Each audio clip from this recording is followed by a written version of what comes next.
Hello everyone. Okay, so last class में हमने जो भी डिस्कशन किया उसमें कोई डाउट है एनीथिंग? हालांकि लास्ट क्लास में हमारा बेसिस क्या होता है, कितने काइंड ऑफ स्ट्रक्चर है और स्ट्रक्चर में हम लोग एग्जैक्टली करने क्या वाले हैं, वो सारी बातें थी। इक्विलिब्रियम इक्वेशन ने कल डिस्कशन करी थी, वो सारे अगर आप पीवाईक्यू बनाए होंगे इंट्रोडक्शन वाले पार्ट के, तो उनमें से काफी सारे क्वेश्चन आपके इस वाले जो कल की क्लास हमने डिस्कशन किए उसमें से आपको बन गए होंगे, right? So today we are going to start, अभी हम कंटिन्यू उसी पार्ट को करेंगे, then will start the static degree of independence. तो ये सारी चीजें जो हमने कल डिस्कशन करी थी वो सारे अगर आप पीवाईक्यू बनाए होंगे इंट्रोडक्शन वाले पार्ट के, तो उनमें से काफी सारे क्वेश्चन आपके इस वाले जो कल की क्लास हमने डिस्कशन किए उसमें से आपको बन गए होंगे, right? So today we are going to start, अभी हम कंटिन्यू उसी पार्ट को करेंगे, then will start the static degree of indeterminacy और काइनेमेटिक इंडिटरमिनेसी क्या होता है और कैसे हम लोग उसको समझते हैं, तो उसको लेके हम लोग यहाँ पे डिस्कशन करेंगे, राइट? चलिए, so before moving part next part, अगर किसी को कोई डाउट है देन वो पूछ सकते हैं, और अगर डाउट नहीं है तो फिर हम लोग जो है आगे कंटिन्यू कर लेते हैं। सो अगर मैं लास्ट क्लास को जरा रिकॉल करूं तो लास्ट क्लास में हमने जो बात करी थी उसके अंदर हमने जो है वो लास्ट टॉपिक जो चल रहा था उसमें हम लोग बात कर रहे थे रिएक्शंस को लेके। और रिएक्शन में अगर हम देखें तो भाई मेरे पास में फिक्स सपोर्ट पे मैक्सिमम 3 रिएक्शन होती हैं, लेकिन हमेशा ही 3 होगी ऐसा जरूरी नहीं है। अगर फिक्स सपोर्ट पे हॉरिजॉन्टल लोड लग रहा है, जो भी मेंबर अगर उस पर हॉरिजॉन्टल लोड लग रहा है तो एक ही रिएक्शन आएगी, और अगर वर्टिकल लोड लग रहा है तो 2 रिएक्शन आएगी, एक वर्टिकल रिएक्शन और एक मोमेंट, ठीक है ना? तो ये चीजें हमने इसमें देखी थी। उसके बाद में हिंज को लेके अगर हम बात करें तो हिंज के ऊपर दोस्तों एक वर्टिकल और एक हॉरिजॉन्टल रिएक्शन होता है, मोमेंट वहां पे रिएक्शन में नहीं आता है। रोलर पे एक ही रिएक्शन आती है एंड वो perpendicular to the support surface, ठीक है, उसके परपेंडिकुलर रहती है, उसके अलावा रिएक्शन नहीं आती है। गाइडेड रोलर पे 2 रिएक्शन होती हैं, एक सपोर्ट के परपेंडिकुलर एज वेल एज दूसरा जो जाएगा वो जाएगा मोमेंट वाला रिएक्शन। तो ये सारी बातें हमने लास्ट क्लास में डिस्कशन किया था। ओके, तो बिफोर मूविंग यहाँ पे एक डाउट आया है विपिन का, sir moment not equal to zero and equal to zero कैसे आता है, एक बार थोड़ा सा रिव्यू दे दो। Moment not equal to zero and angle equal to zero क्या होता है? तो किसका डाउट है ये? विपिन। विपिन बेटा एक चीज ऐसे समझो कि भाई अगर मान लो मैंने यहाँ पे एक फिक्स सपोर्ट ले रखा है, फिक्स सपोर्ट ले रखा है, ठीक है, और फिक्स सपोर्ट का नेचर जो रहता है वो ये कहता है कि ना तो वो वर्टिकली डिस्प्लेस करेगा, ना हॉरिजॉन्टली डिस्प्लेस करेगा, और ना ही रोटेशन करेगा, ना ही रोटेशन करेगा। तब उस केस में क्या हो गया कि जैसे ही मैंने वर्टिकल लोड लगाया तो वर्टिकल लोड लगाने से ये जो कंपोनेंट है वो इस तरीके से रोटेट करने की कोशिश करेगा, इस तरीके से थीटा देने की कोशिश करेगा, करेगा नहीं करेगा? भाई सीधी सी बात है, यहाँ पे अगर मैं लोड लगाता हूं तो ये मेंबर, ये वाला मेंबर ऑटोमेटिकली ऐसे रोटेट होगा, इट इज वेरी ऑब्वियस। लेकिन ये सपोर्ट कहता है कि भाई ये रोटेट नहीं करेगा, नहीं करेगा, तो ये इस रोटेशन को कैसे रोकेगा? अपोजिट डायरेक्शन मोमेंट लगा के, ताकि ये सीधा बना रहे। तो ये क्या करेगा, इस मेंबर को वापस अपनी जगह लेके आना है, तो मैं ये सपोर्ट क्या करेगा, इस तरीके का मोमेंट लगाएगा, दैट इज कॉल्ड एम। तो इस एम का मतलब क्या है, इस एम का पर्पज क्या है? तो इस एम का जो पर्पज है वो पर्पज हो जाएगा to make this theta zero, ये थीटा को जीरो। तो इसका वैल्यू कितना होगा? तो ये इतना मोमेंट लगेगा ताकि थीटा का वैल्यू क्या बन जाए, जीरो बन जाए। विपिन ठीक है, चलिए, तो ये बात हमने कल की क्लास में हम लोग देख रहे थे, तो ये पॉइंट यहाँ पे क्लियर हो जाता है। नेक्स्ट हम जो बात कर रहे थे इंटरनल फोर्सेस को लेके, इंटरनल फोर्सेस के बारे में हमने देख लिया था। नेक्स्ट हो जाएगा that is internal joint. Internal joint, joint के बारे में ऑलरेडी लिख चुका हूं, ये हमेशा इंटरनली होगा, एक्सटर्नली कभी नहीं होगा, ठीक है? पहली बात तो ये ध्यान रखनी है। दूसरी बात ये ध्यान रखनी है कि इंटरनल जॉइंट लगाने से जो मेंबर में इंटरनल फोर्सेस आते हैं वो फोर्सेस में से कुछ फोर्स रिलीज हो जाएंगे। रिलीज होने का मतलब अब वो फोर्स नहीं रहेंगे, मतलब वहां पे वो नहीं रहेगा। कौन नहीं रहेगा और कैसे नहीं रहेगा? तो पहले तो हमें ये देखना था कि भाई हमारे पास में इंटरनल फोर्सेस होते कितने हैं। तो अगर मैंने किसी बॉडी पे अगर मैंने एक्सियल लोड लगाया, तो एक्सियल लोड लगाता हूं तो इसके ऊपर आपको जो फोर्स मिलता है वो मिलेगा ये वाला, इसको आप एक्सियल फोर्स बोलते हो। स्ट्रेस की टर्म्स में लिखोगे तो sigma is equal to P I by A, P I is the internal force. तो ये वाला फोर्स आपको कब मिलता है? जब इसके ऊपर एक्सियल लोड लगा हो, जब इसके ऊपर एक्सियल लोड लगा हो। अब अगर मैं आपको बोल दूं कि भाई मैंने क्या करा, इस मेंबर के बीच में, भाई जॉइंट हमेशा मेंबर के बीच में लगता है, तो मैंने क्या करा, इन दोनों के बीच में जो है वो क्या लगा दिया, रोलर लगा दिया।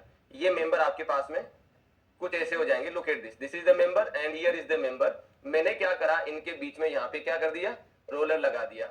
अब आप सोच के बताओ, ये हॉरिजॉन्टल रोलर दिया है मैंने, अब आप सोच के बताओ क्या इस जगह किसी भी तरह का एक्सियल रेजिस्टेंस होगा क्या? किसी भी तरीके का एक्सियल रेजिस्टेंस होगा क्या? आंसर होगा नहीं। सीधी सी बात है, नहीं होगा। क्यों नहीं होगा? इसलिए नहीं होगा क्योंकि जिस जगह इंटरनली रेजिस्टेंस आ रहा था, एक्सियल फोर्स जो आ रहा था, किस जगह आ रहा था? ये आ रहा था इस जगह, इस वाले पॉइंट पे। तो वहां पे हमने क्या करा? इस जगह हॉरिजॉन्टल रोलर दे दिया। तो अब ये दोनों में एक मेंबर था, अब ये दो में कन्वर्ट हो गया और दोनों एक दूसरे से दूर जा सकते हैं, फ्रीली एक दूसरे से दूर जा सकते हैं, एक दूसरे के दूर या पास आ सकते हैं। तो इसका मतलब यहां पर रेजिस्टेंस नहीं होगा। ठीक वैसे ही अगर मैं वर्टिकल रोलर लगा दूं, वर्टिकल शियर फोर्स क्या होता है? शियर फोर्स अगर आप देखेंगे तो शियर फोर्स होता है कुछ ऐसा। अगर मैं यहां पे इन दोनों के बीच में ऐसा वर्टिकल रोलर लगा दूं तो ये आराम से इस तरीके से कर सकते हैं, इस तरीके से मूव कर सकते हैं, तो कोई शियर रेजिस्टेंस नहीं होगा। तो अगर मैं वर्टिकल रोलर लगा देता हूं तो शियर रेजिस्टेंस नहीं होगा। हॉरिजॉन्टल रोलर लगा देता हूं तो एक्सियल फोर्स रेजिस्ट नहीं होगा। अगर मैंने हिंज लगा दी, जिसके बारे में कल हम लोग लिख चुके हैं, अगर मैं हिंज लगा दूं तो ये मेंबर में बेंडिंग रेजिस्टेंस नहीं होगा, मैकेनिज्म आ जाएगी। तो अगर मैंने इंटरनल ज्वाइंट दिया है, इंटरनल हिंज की फॉर्म में, हॉरिजॉन्टल रोलर की फॉर्म में, वर्टिकल रोलर की फॉर्म के अंदर, तब मेरे पास में जो इंटरनली फोर्सेस होते हैं, इंटरनली फोर्सेस कौन कौन? Axial force, shear force and bending movement, ये जो है वो रिलीज हो जाएंगे। मतलब ये वहां पे रेजिस्टेंस नहीं रहेंगे। कब कौन नहीं रहेगा? उसके लिए हमें यहां पे समझ लिए हैं कि अगर मैंने हिंज लगाया तो यहां पे बेंडिंग मोमेंट क्या हो जाना है? जीरो हो जाना है। अगर मैंने हॉरिजॉन्टल रोलर लगाया है तो एक्सियल फोर्स जीरो हो जाना है। अगर मैंने वर्टिकल रोलर लगाया है तो यहां पे शियर फोर्स जीरो हो जाना है। क्लियर हो गया सबको? तो ये जो है ये हम लोग यहाँ पे समझ सकते हैं कि भाई अगर मैं इंटरनली ज्वाइंट देता हूं तो भाई मेरे पास में ये रेजिस्टेंस नहीं रहेंगे। तो कौन किसकी वजह से नहीं रहता वो सारा हम लोग इसमें देख चुके हैं। तो आई थिंक लास्ट क्लास में हम लोग जो डिस्कशन किए थे वो किए थे इंटरनल हिंज को लेके। तो मैं उसी से स्टार्ट कर लेता हूं और यही पॉइंट हमें लिखने हैं इसमें। तो इंटरनल हिंज के अंदर हमने क्या बोला था? पहले हम लोग जो ये आपका लिखा हुआ तो दोबारा नहीं लिखना है। इंटरनल हिंज की अगर मैं बात करता हूं, that is denoted I H, that is denoted by I H. और यहां पे अगर मैं हिंज लगा देता हूं तो हिंज लगाने से ये मेंबर कुछ ऐसे रोटेट कर जाएगा, यानी कि यहां पे बेंडिंग मोमेंट क्या हो जाना है? जीरो हो जाना है। बेंडिंग मोमेंट जीरो हो जाना है। तो यहां पे इंटरनल हिंज के ऊपर क्या हो जाएगा? बेंडिंग मोमेंट रिलीज हो जाता है। बेंडिंग मोमेंट क्या हो जाता है? रिलीज हो जाता है। इसका मतलब क्या हो जाएगा? आपको यहां पे एक इक्वेशन एक्स्ट्रा मिल जाती है। यहां पे आपको एक इक्वेशन एक्स्ट्रा मिल जाती है। एक्स्ट्रा माने तीन इक्विलिब्रियम इक्वेशन तो पहले से है। इक्विलिब्रियम इक्वेशन प्लेन स्ट्रक्चर में तीन ही होती है, वो पहले से हमारे पास में है। लेकिन हमारे पास में मान लो अननोन चार होते हैं। फॉर एग्जांपल अगर मैं यहां पे अगर लिखता हूं, मैं यहां पे अगर मान लेते हैं ये लिखता हूं, तो मैंने यहां पे वर्टिकल लोड लगाया, तो वर्टिकल लोड लगाने से चार रिएक्शन आती हैं। नहीं, ये वाला नहीं होगा।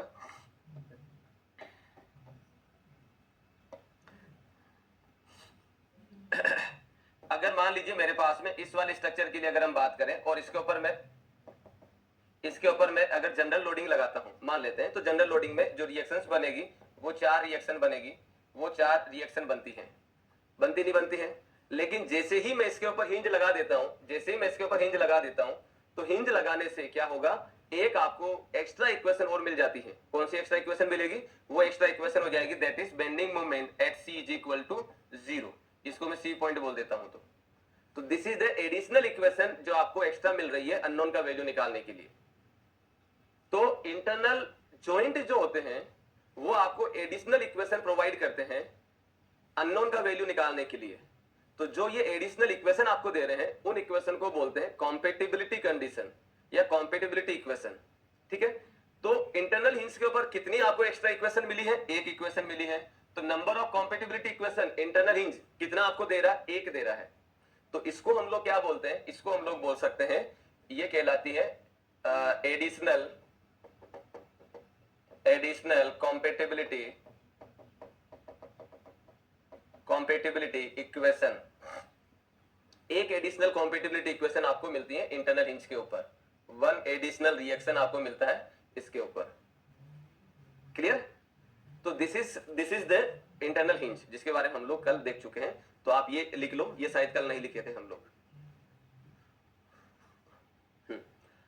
डाउट के अंदर है? विपिन, तुम्हारा डाउट क्लियर हो गया बेटा? नदीम कह रहा है सर फिक्स सपोर्ट का 3D थर्ड एग्जांपल बता दीजिए, राइट साइड का हॉरिजॉन्टल रिएक्शन एक बार समझा दे। समझ नहीं आया। फिक्स सपोर्ट का थर्ड एग्जांपल कौन सा एग्जांपल था? थर्ड फिक्स सपोर्ट का थर्ड एग्जांपल माने जनरल लोडिंग को लेके नदीम। ऐसे बेटा ये से एक जो एग्जांपल है ना उसमें आप यहाँ पे सेंड कर दो, I will see that and answer explain कर देंगे। Suraj, that means on internal hinge axial and shear force is possible and sir rotation not possible. Rotation also possible ना? हाँ बिल्कुल सही सूरज। चलिए सो ये हो गया इंटरनल हिंज को लेके। नाउ दूसरा अगर हम देखें तो दूसरा क्या हो जाएगा? दूसरा अगर हम इसमें बात करें तो क्या होगा? दूसरा हो जाएगा हमारे पास दैट इज दूसरा हो जाएगा रोलर, इंटरनल रोलर। दूसरा हो जाएगा इंटरनल रोलर। और इंटरनल रोलर आप जानते हैं दो तरीके का होता है, दो तरीके का होता है। पहला अगर हम देखें तो पहला हम ले लेते हैं horizontal roller. Horizontal roller, horizontal roller दो तरीके से हम लोग प्रोवाइड कर सकते हैं। अगर मैं हॉरिजॉन्टल रोलर प्रोवाइड करता हूं, for example look at this, अगर मैंने किसी मेंबर में हॉरिजॉन्टल रोलर प्रोवाइड कर दिया कुछ ऐसे,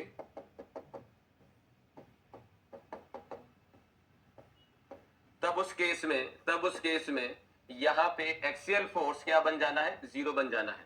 अगर मैंने हॉरिजॉन्टल रोलर प्रोवाइड कर दिया तब उस केस में एक्सियल फोर्स क्या हो जाएगा? इसमें जीरो हो जाएगा।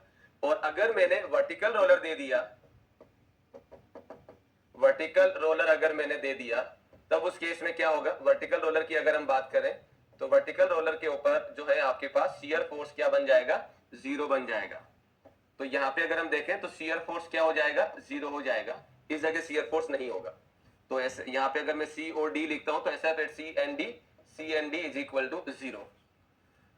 लेकिन एग्जामिनर आपसे क्या क्वेश्चन पुटअप कर सकता है? एग्जामिनर क्वेश्चन ये पुटअप कर सकता है कि भाई अगर मैं इंटरनल रोलर देता हूं, अगर मैंने इंटरनल रोलर दिया है तब कितना रिएक्शन रिलीज होगा? मैक्सिमम कितना रिएक्शन रिलीज होगा? तो इसमें दो रिएक्शन रिलीज होती है, एक वर्टिकल में और एक हॉरिजॉन्टल में। तो वर्टिकल के अंदर हमारे पास शियर फोर्स रिलीज होगा और हॉरिजॉन्टल में एक्सियल फोर्स रिलीज होगा।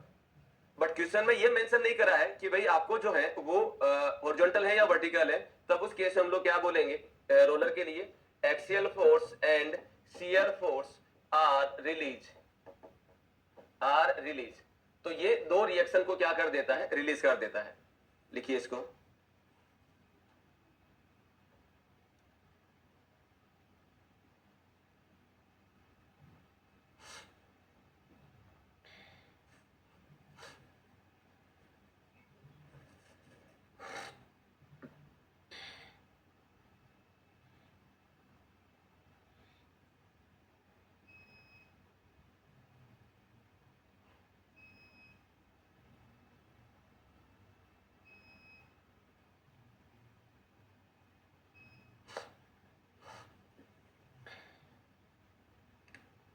अगर बेंडिंग मोमेंट जीरो है तो रोटेशन पॉसिबल होगा ना? बिल्कुल होगा संदीप, बिल्कुल सही है भाई। अगर मोमेंट अगर जीरो है तो वहां पे रोटेशन तो होगा ही होगा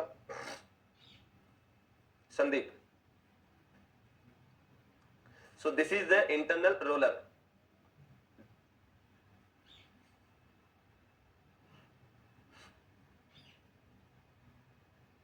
नाउ तीसरा हो जाएगा हमारे पास में that is called internal link. तीसरा हो जाएगा that is called internal link. Internal link,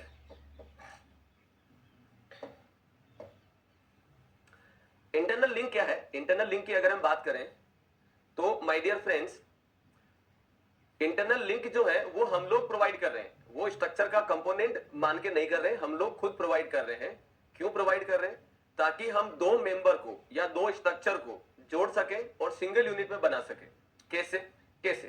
तो अगर मान लीजिए मेरे पास में ये कोई एक बीम है फॉर एग्जांपल जिसके ऊपर ये लोड लग रहा है, ये कोई एक बीम है जिसके ऊपर ये लोड लग रहा है। This is the beam, A B beam है और एक सी डी बीम है। इन दोनों बीम को हमें एक बीम में बनाना है।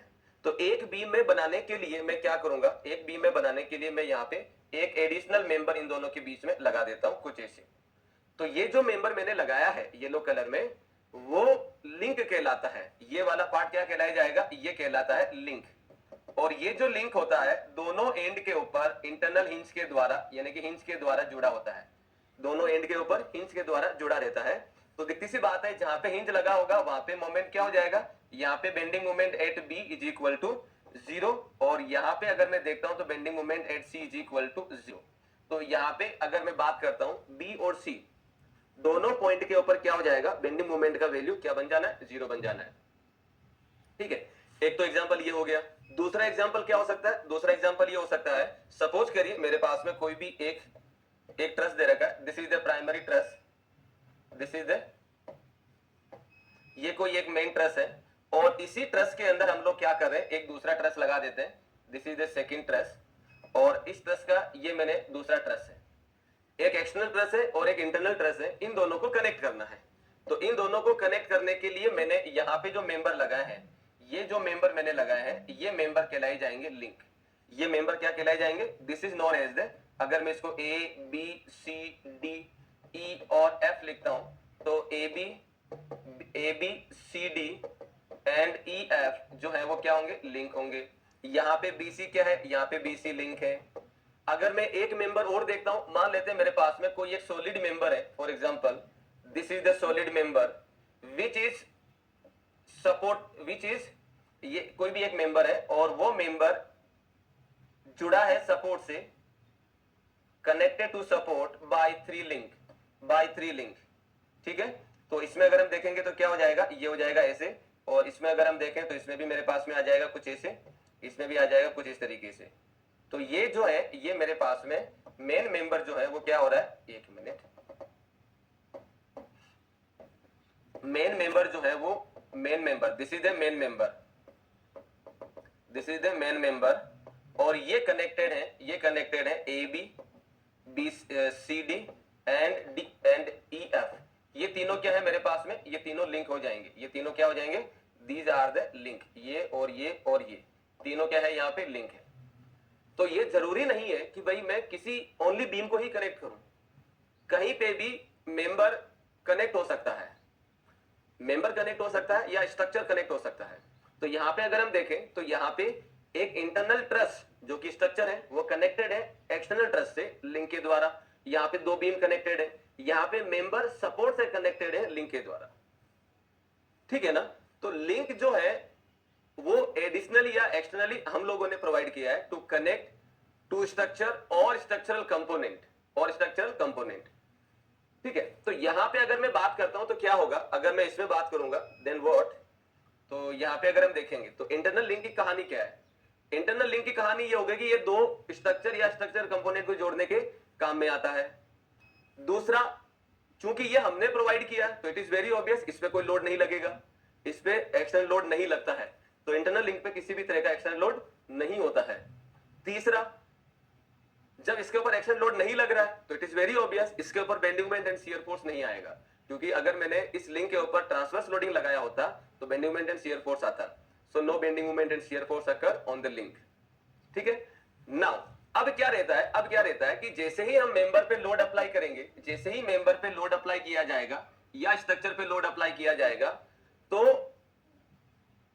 बाहर वाले से अंदर वाले में जो लोड ट्रांसफर होगा, अगर मैं ट्रस की बात करता हूं तो लिंक के द्वारा, अगर मैं इसकी बात करूंगा तो सपोर्ट पे लोड ट्रांसफर होगा लिंक के द्वारा, अगर मैं इसमें देखूंगा तो इस लोड की वजह से यहां पे डिफ्लेक्शन होगा, इस लोड की वजह से यहां पे डिफ्लेक्शन होगा। तो लिंक के अंदर ओनली एक्सियल फोर्स आएगा, लिंक के अंदर ओनली एक्सियल फोर्स आएगा, बेंडिंग मोमेंट 0 रहेगा, बेंडिंग मोमेंट 0 रहेगा, राइट। तो यहां पे अगर हम बात करें तो लिंक के अंदर, लिंक के लिए अगर हम लिखें, लिंक के लिए अगर हम लिखें तो लिंक क्या होता है, it is member which connect to structure or structural component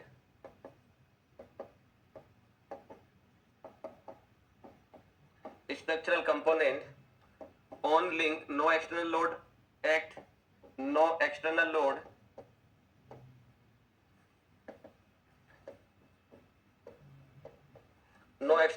act, and connect with structure or member by hinges at its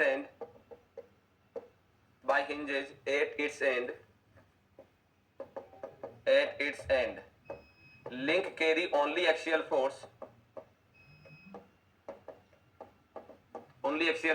bending moment is 0। इसका मतलब क्या हो जाएगा, बेंडिंग मोमेंट 0 होगा। तो ये जो है वो लिख लीजिए, फटाफट लिख लीजिए इसको। This is all about the link. Suraj का कहना है सर यदि लिंक की जगह इंटरनल हिंजेस कनेक्ट कर दिए, इंटरनल हिंज कनेक्ट कर दिया सेम वर्क। अरे भाई इंटरनल हिंज मेंबर के बीच में कहीं लगाते हैं, ठीक है ना। तो इंटरनल हिंज का मतलब हो गया कि मैंने यहां पे लगा दिया, राइट। तो ये मेंबर में बेंडिंग मोमेंट 0 कर देगा, जबकि लिंक अपने आप में खुद एक कंपोनेंट है, एक मेंबर की तरह ट्रीट हो रहा है सूरज। ठीक है बेटा, नोट करो। सूरज क्लियर हो गया डाउट आपका?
चलिए आगे बढ़े। So my dear friends, this is all about the internal joint क्या होता है और एक्सटर्नल रिएक्शन, सपोर्ट रिएक्शन क्या होती है, उसके बारे में हम लोग सारा यहाँ पे देख चुके हैं। नाउ द नेक्स्ट पॉइंट जो आगे हम बात कर रहे हैं, that is called stability of structure. कि स्ट्रक्चर स्टेबल होता है या नहीं होता है, उसके बारे में हमें देखना होगा। And what are the condition on basis we can decide कि भाई स्ट्रक्चर स्टेबल होगा या नहीं होगा, तो वो हमें इसमें देखना होगा। सो द नेक्स्ट टॉपिक हो जाएगा हमारे पास, that is stability of the structure.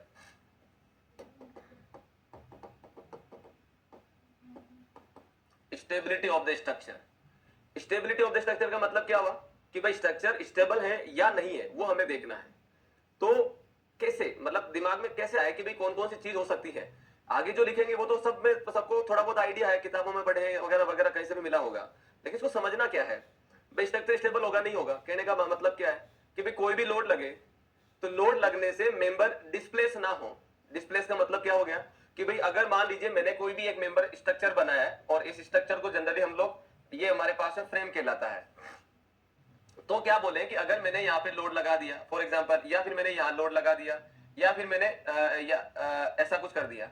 अब क्या होगा कि भाई जब इसके ऊपर हम लोग जो है लोड लगाते हैं, लोड लगाने से क्या होगा कि यहाँ पे हमने फिक्स सपोर्ट लगा रखे, यहाँ पे हमने फिक्स सपोर्ट लगा रखे हैं।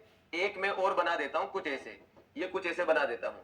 अगर मैंने तीनों पे मैं सपोर्ट की बात कर रहा हूं, तो जब कभी भी सपोर्ट बोलता हूं तो मैं बात करूंगा एक्सटर्नल।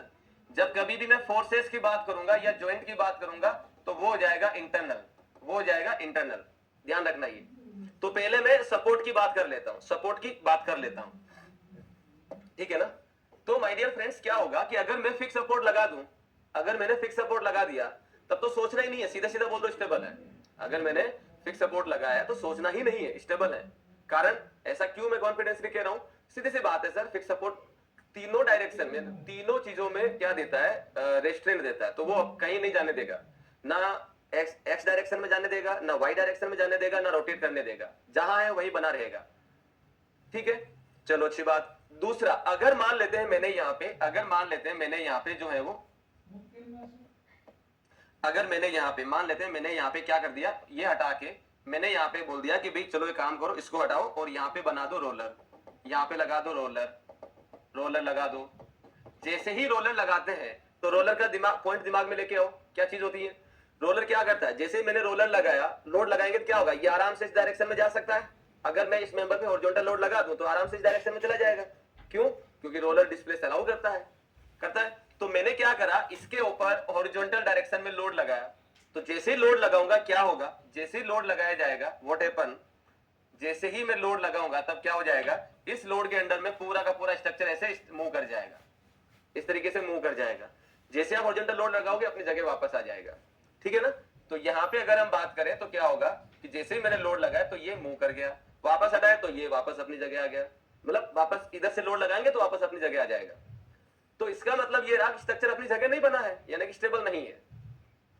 अगर मैं इसमें दो ही रोलर लगा दूं, अगर मैं ये मेंबर हटा देता हूं, मान लो मैंने ये मेंबर हटा दिया, फॉर एग्जांपल ये मेंबर मैंने हटा दिया, मैंने कुछ ऐसे लगा दिया, मान लीजिए मैंने कुछ ऐसे लगा दिया और यहाँ पे मैंने रोलर लगा रखा है, यहाँ पे भी मैंने मान लो रोलर लगा रखा है। जरूर नहीं 3 रोलर लगाए, 2 के अंदर भी पॉसिबल है। तो मैंने जैसे हॉरिजॉन्टल लोड लगाया ये मूव करने लग जाएगा, करेगा नहीं करेगा, मतलब अपनी जगह नहीं बना है। तो इसको बोला जाता है अनस्टेबल होना। इसको क्या बोला जाता है, अनस्टेबल होना, ठीक है। तो अगर कोई भी स्ट्रक्चर सपोर्ट के अरेंजमेंट की वजह से अगर वो मूव कर जाता है या रोटेट कर जाता है तो उसको हम लोग एक्सटर्नली अनस्टेबल बोलेंगे। क्या बोलेंगे, एक्सटर्नली अनस्टेबल। एक्सटर्नली क्यों, क्योंकि सपोर्ट रिएक्शन को लेकर बात कर रहा है। वहीं अगर मैं कोई भी एक स्ट्रक्चर ले लेता हूं, सपोज करो ये मैंने कोई भी एक स्ट्रक्चर लिया और इसके अंदर मान लीजिए मैंने यहाँ पे हिंज लगा दिया। हिंज का काम है रोटेट कर, हिंज का काम क्या है, बेंडिंग मोमेंट को जीरो करना, यानी कि रोटेशन को अलाउ करना। तो अगर आपने यहां पे लोड लगाया तो लोड लगाने से ए बी, तो बी ए कंपोनेंट क्या होगा, ऐसे आएगा। तो बिल्कुल आ रहा है क्योंकि ये भी रोटेशन अलाउ ही करता है, ये भी रोटेशन अलाउ करता है। बी सी मेंबर क्या रोटेट करेगा, डेफिनेटली करेगा क्योंकि ये भी रोटेशन अलाउ करता है।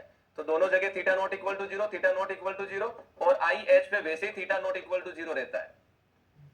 तो ये मेंबर क्या कर गया, रोटेट कर गया। लेकिन ये एक्सटर्नली नहीं है, ये इंटरनली है। तो हम लोग स्टेबिलिटी ऑफ स्ट्रक्चर में दो तरीके से बात करेंगे। पहला हम बात करेंगे एक्सटर्नल स्टेबिलिटी को लेके, दूसरा हम बात करेंगे इंटरनल स्टेबिलिटी को लेके। तो ये माइंड के अंदर पिक्चर एकदम क्लियर हो गई कि एक्सटर्नल स्टेबिलिटी डील करेगी सपोर्ट के अरेंजमेंट को लेके, यानी कि सपोर्ट रिएक्शन को लेके, और इंटरनल स्टेबिलिटी डील करेगी कि भाई स्टेबिलिटी विद इन स्ट्रक्चर, कि भाई स्ट्रक्चर के अंदर मेंबर आपने कैसे लगाए हैं, कितने लगाए हैं, कितने जॉइंट दिए हैं, उसके ऊपर डिपेंड करेगा, ठीक है ना। तो यहां पे अगर इसको हम समझें तो इसको हम लिखें तो क्या हो जाएगा, इसमें हो जाएगा हमारे पास ये दो तरीके का होगा। एक हो जाएगा एक्सटर्नल, ये किसको डील करता है, deal with support reaction, deal with support reaction. और दूसरा हो जाएगा internal,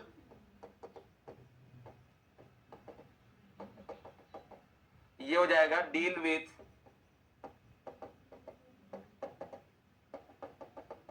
stability with in structure, deal with stability with in structure. Note करिए इसको, फिर आगे हम लोग पहले इसको लेके बात करेंगे, देन आपको नेक्स्ट हेडिंग लगा लेना इसमें, ये लिखिए और वापस हेडिंग लगा लीजिए एक्सटर्नल स्टेबिलिटी।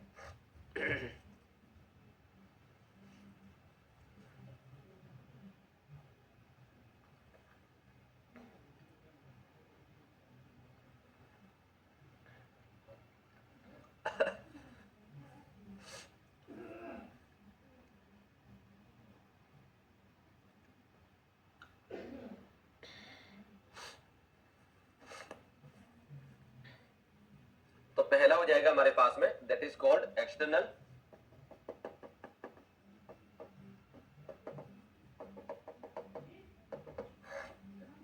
External stability. तो ये तो हम ऊपर लिख ही चुके हैं कि ये डील करता है सपोर्ट रिएक्शन को लेके, सपोर्ट रिएक्शन को लेके। तो भाई अगर हम थोड़ा सा बात करें कि स्ट्रक्चर स्टेबल होगा या नहीं होगा, तो मोटा मोटे तौर पे हम लोग ये बोल सकते हैं कि भाई अगर तीनों इक्विलिब्रियम इक्वेशन सेटिस्फाई होती है ना आपके पास में, अगर तीनों इक्विलिब्रियम इक्वेशन सेटिस्फाई होती हैं तो स्ट्रक्चर स्टेबल रहेगा। ठीक है, जनरली हम लोग ये बोल पाते हैं। तो फिर ये कहा जाता है कि भाई अगर आपको स्ट्रक्चर को स्टेबल बनाना है तो कम से कम 3 इंडिपेंडेंट रिएक्शन होने चाहिए। 3 ही क्यों? क्योंकि 3 इक्विलिब्रियम इक्वेशन हमारे पास में है। ठीक है, तो इसके अंदर लिखिए पहला कंडीशन, कंडीशन 1 लिखिए सब लोग। कंडीशन 1, इसकी 4 कंडीशन है, चारों को चेक करके फिर हम लोग बोलते हैं स्ट्रक्चर स्टेबल होगा या नहीं होगा। तो कंडीशन 1 लिखिए, there should be minimum 3 independent reaction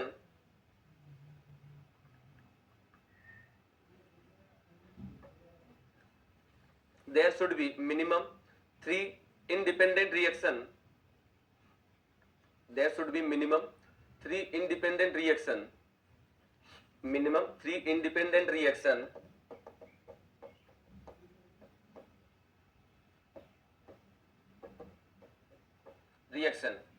minimum there should be minimum 3 independent reaction। 3 क्यों? why 3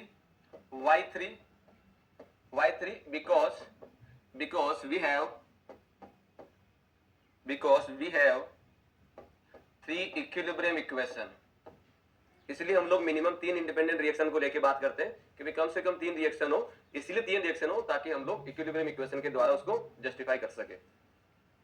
तो ये इसका है। अच्छा, जो लोग आरसीसी और स्टील करे हुए उन सबको पता है कि मैं ये एरो कब लगाता हूं, ऐसा एरो कब लगाता हूं। तो मैं जब भी ऐसा एरो लगाता हूं तो उसके ऊपर मैं कुछ ऐसे अंडरलाइन करता हूं। तो जितने पोर्शन तक मैंने ये अंडरलाइन किया है उतना पोर्शन का मतलब क्या है, यहाँ पे 3 रिएक्शन लिखी है ना, 3 इंडिपेंडेंट रिएक्शन हमने लिखा है। तो दिमाग में क्वेश्चन आता है सर 3 क्यों? तो 3 क्यों का आंसर ये है। तो जब कभी भी मैं किसी भी चीज को लेके अगर मैं विदिन को अगर अंडरलाइन करके ऐसा कुछ लिखता हूं तो इस वर्ड का मतलब क्या है वो आपको उसके नीचे लिखा जाता है। तो ये जो लोग नए हैं, जो मेरे से पहले अभी नहीं पढ़े हुए, तो उनके लिए है, वो ध्यान में रखें। जो आरसीसी स्टील किए हुए उनको पता है, वो ऑलरेडी जानते हैं। लिख लीजिए इसको।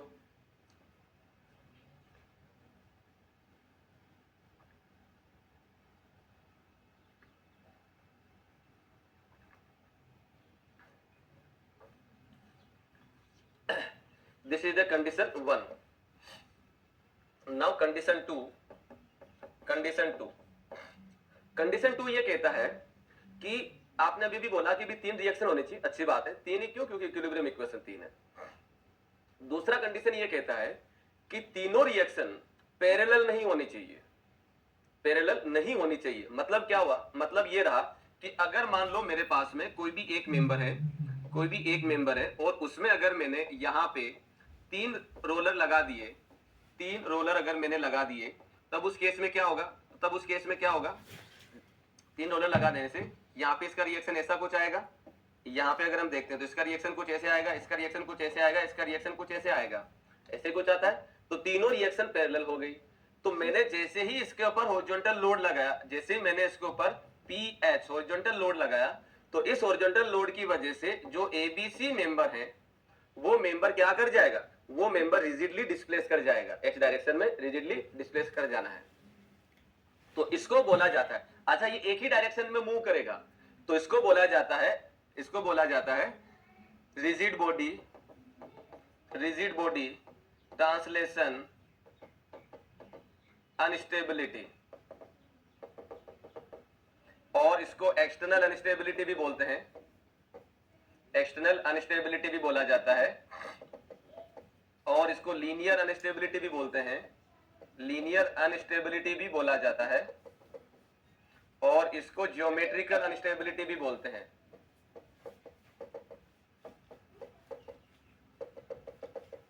इसको ज्योमेट्रिकल अनस्टेबिलिटी भी बोला जाता है। ये चारों एक ही चीज, इसके नाम है। अभी मैं इन चारों का मीनिंग बताऊंगा, है ना, राइट। तो ये हमारे पास में आ जाती है।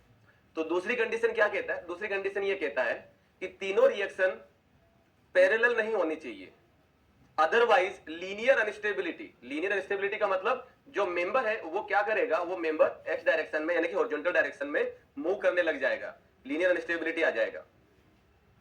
ठीक है, तो कंडीशन नंबर 2 लिखिए। All three all three reaction should not be otherwise linear instability का मतलब जो मेंबर है वो क्या करेगा, वो मेंबर एक्स डायरेक्शन में यानी कि हॉरिजॉन्टल डायरेक्शन में मूव करने लग जाएगा, लीनियर अनस्टेबिलिटी आ जाएगा। ठीक है, तो कंडीशन नंबर 2 लिखिए, all three reaction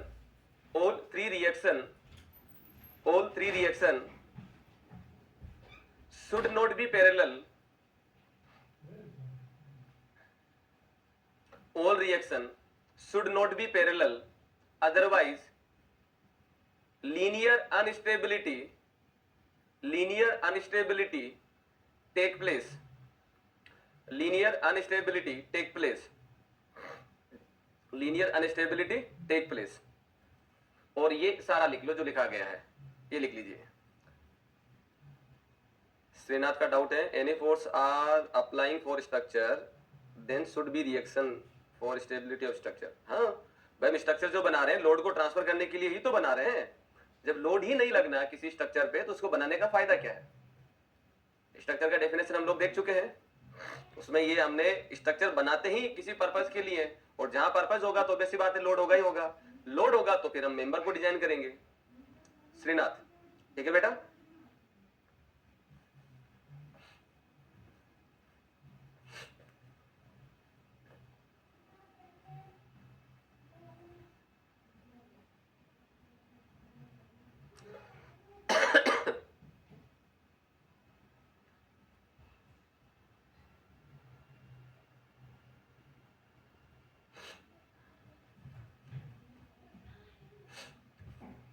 तो यहां पे अगर मैं अब देखो, यहां पे मैं क्या बोल दूंगा, अंडर हॉरिजॉन्टल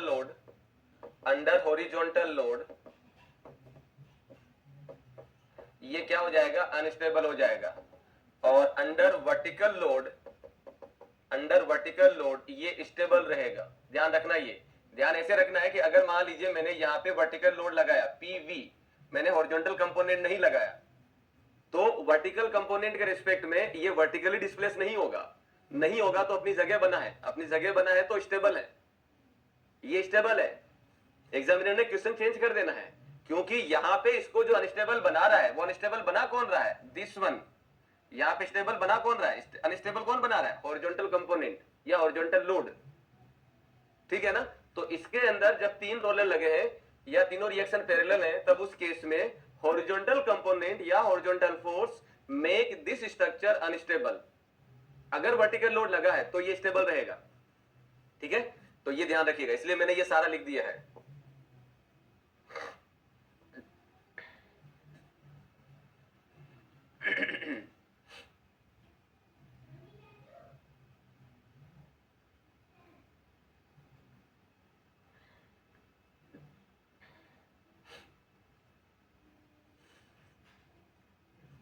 चलो आगे बढ़ते हैं।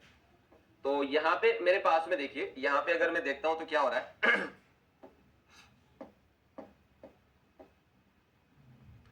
इस वाले का मतलब क्या है, रिजिड बॉडी का मतलब है कि हम मेंबर में, जब मेंबर पे एक्सियल फोर्स हॉरिजॉन्टल फोर्स लगा है तो हॉरिजॉन्टल फोर्स को हम लोग मेंबर पे एक्सियल फोर्स मान लेते हैं।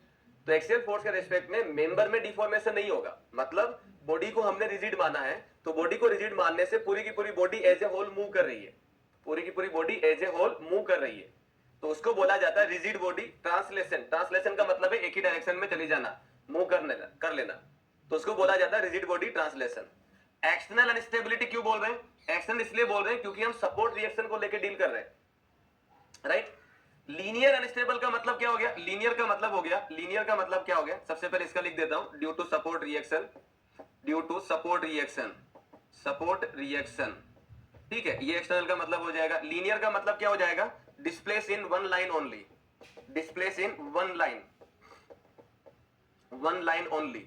मैं ये नहीं लिख रहा कि भाई जो है वो एक्स में जा रहा है या वाई में जा रहा है, किसी डायरेक्शन में हो सकता है, ठीक है ना। तो ये लीनियर का मतलब हो गया एक ही डायरेक्शन में मूव कर रहा है। यहां पे एक टर्म यूज किया गया है that is called geometrical instability. इसका मतलब क्या है, तो वो हम लोग यहां पे बात करते हैं। लेकिन इसको बात करने के साथ साथ दिमाग में एक ये भी आता है कि सर एक चीज बात करें, अगर हम एक चीज को अगर हम देखें तो क्या हो सकता है, मेरे पास में जो स्ट्रक्चर है, अभी मैं वापस नीचे कर दूंगा, ध्यान से समझो। पहले मेरे पास में कोई भी एक स्ट्रक्चर है, ये मैंने कोई एक स्ट्रक्चर बनाया जिसपे 2 मैंने रोलर लगाए, एक स्ट्रक्चर पे मैंने 3 रोलर लगाए,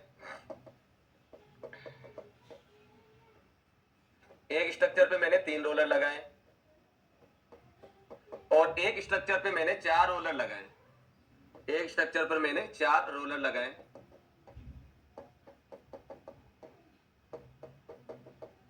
4 का मतलब है मोर देन 3, यहाँ पे मोर देन 3 रोलर। अब ये मोर देन 3 का मतलब 4 से लेके कितने भी लगा सकते हो, इक्वल टू 3 है ना, ओनली 3 रोलर, और यहाँ पे लेस देन 3 रोलर। ये इसका मतलब है, मैंने जो डायग्राम बनाया उसका मकसद ये है। अगर मैं इन तीनों के अंदर 1 2, अगर मैं इसको फर्स्ट नाम दे देता हूं, इसको मैंने 2 नाम दे दिया और इसको मैंने 3 नाम दे दिया, इन तीनों में हॉरिजॉन्टल लोड लगाता हूं, इन तीनों में अगर मैं हॉरिजॉन्टल लोड लगाता हूं, तब तीनों ही का मतलब ये तीनों ही जो है वो रिजिड बॉडी ट्रांसलेशन अनस्टेबल होंगे, एक्सटर्नल अनस्टेबल होंगे, लीनियर अनस्टेबल होंगे, तीनों ही ये होंगे। लेकिन तीनों में जियोमेट्रिकल अनस्टेबल नहीं आएगा, तीनों में जियोमेट्रिकल अनस्टेबल नहीं आएगा। तो फिर हमारे पास में दिमाग में आता है कि भी जियोमेट्रिकल अनस्टेबिलिटी का मतलब क्या और कैसे, और उनके नाम क्या है, इन तीनों के कौन कौन से नाम है। तो सबसे पहले तो आप जियोमेट्रिकल अनस्टेबल का हेडिंग लगा के वापस लिखिए, जियोमेट्रिकल अनस्टेबल, इसमें लिखिए, if structure become unstable, due to improper arrangement,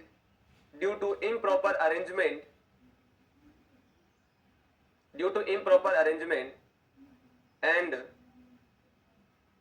in structure only 3 reactions are there,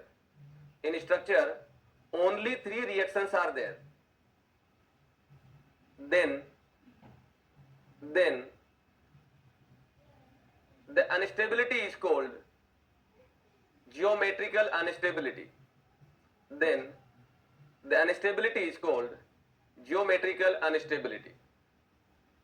ठीक है। तो जियोमेट्रिकल अनस्टेबिलिटी कहता है कि भाई आपके पास में ओनली 3 रिएक्शन है, और इन रिएक्शन का इम्प्रॉपर अरेंजमेंट,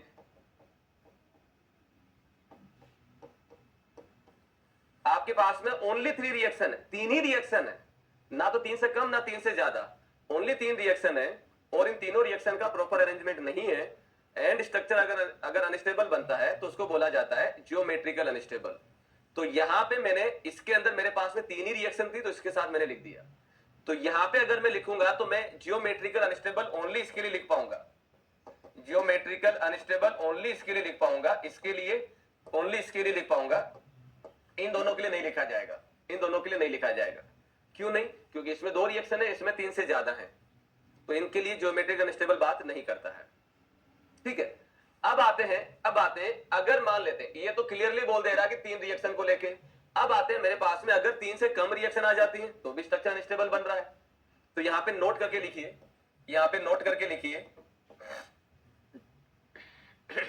लिखिए, if structure become unstable due to if structure become unstable due to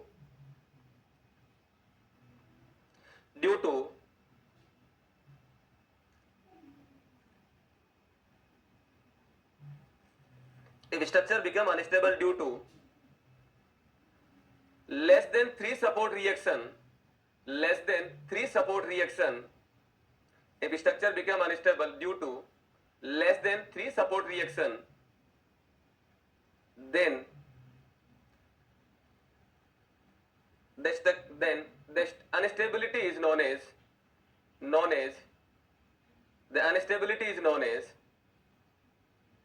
static instability,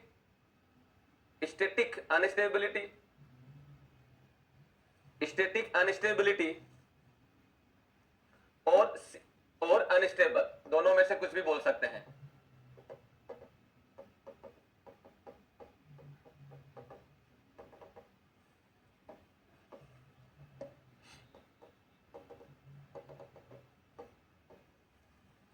तो स्टैटिक अनस्टेबिलिटी या अनस्टेबिलिटी को हम लोग क्या बोलते हैं, ये अनस्टेबल बना है लेस देन 3 सपोर्ट रिएक्शन से, लेस देन 3 सपोर्ट रिएक्शन से, लेस देन 3 सपोर्ट रिएक्शन से। तो ये ऑब्वियस सी बात है, ऑब्वियस सी बात है, 3 से कम रिएक्शन की अगर हम बात करेंगे तो कम से कम 2 रिएक्शन तो होगी होगी, क्योंकि 2 सपोर्ट लगाऊंगा तो 2 सपोर्ट में सबसे कम जो रिएक्शन देता है रोलर ही देता है, तो एटलीस्ट 2 रोलर तो लगेगा ही लगेगा, एक रोलर लगा के स्ट्रक्चर नहीं बन सकता। तो यहां पे हम देखेंगे तो ये कहलाया जाएगा स्टैटिक अनस्टेबल और सिंपल अनस्टेबल। अगर ऑप्शन में दोनों ही लिखा आ रहा है देन, अगर ऑप्शन में दोनों ही लिखा आ जा रहा है then this is better word. अगर ऑप्शन में दोनों ही लिखा आ जाता है तब आपको ये वाली चीज ज्यादा रखनी है, ये वाली चीज हो जाएगी करेक्ट वन। तो ये क्लियर हो गया सबको। तो माय डियर फ्रेंड्स, अगर मैं इन सब के नाम लिखता हूं तो ये ज्योमेट्रिकल अनस्टेबल हो गया।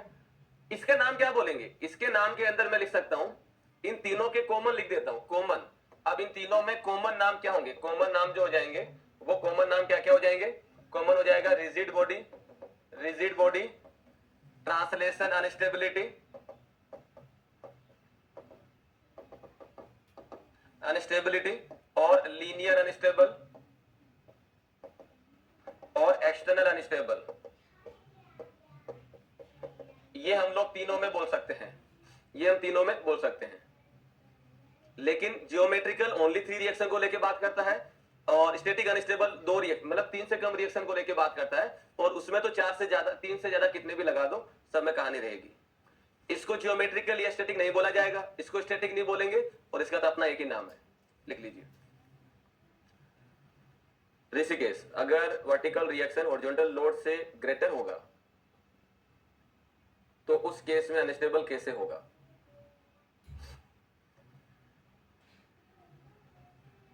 ऋषिकेश, अगर आप ये पूछ रहे हैं कि अगर मैंने किसी भी बॉडी पे, यहाँ पे मैंने 50 किलो न्यूटन का लोड लगाया और यहाँ पे मैंने 10 किलो न्यूटन का लोड लगाया, और ये मैंने जो है वो ये मैंने यहाँ पे रोलर दिया है, और इनका कहना ये है कि भाई ये स्टेबल होगा या अनस्टेबल होगा।